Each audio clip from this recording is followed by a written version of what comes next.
I Oza Norelai Shramgi channel Sida Haitare I Koigi releasing get and the Gilak Liva Megi Tarik Taragani Pan 2025 Sunday no Michida MSFDS Kono Manga Tungjo Choidan releasing function Toujaragani Punga Makai first show Aduga Pung Taru 6 PM second show Mamangi Hokiba April Tarik Kuntrada Koi premiere show Chakre Maduda Koigi Young Beautiful viewer Mangi feedback Mam Tajaraga so the award with the director Loina Shampo Samjin Tonazere, Adugi, award for shooting Mateka Mangasise, Hopson Jaga, the White Tareko, Babuki side, the feedback Matango, Hopson and the Way, Message, fill up Tono shooting Macham Kone,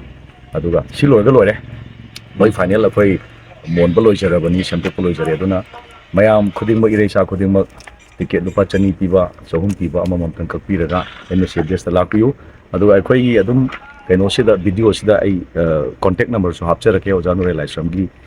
kenoshida channel sida haitare aduga contact to the contact obiro contact number duda adu ticket amount kapiraga ticket rate chani chahum aduga 500 suman leye different type of ticket that haitare ko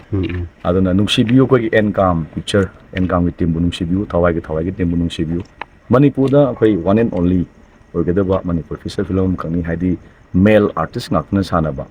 female hai bijam to yauda bai male artist na female role lo bune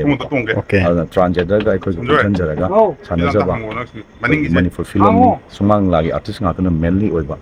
aduna film se anoba flavor am oigani ne khali aduna mayam mahok tang view asoi da mayam ai ko gi team da comment pibiro ko sampuk se ge ha bisim tang suri mai ke digi thumja thank you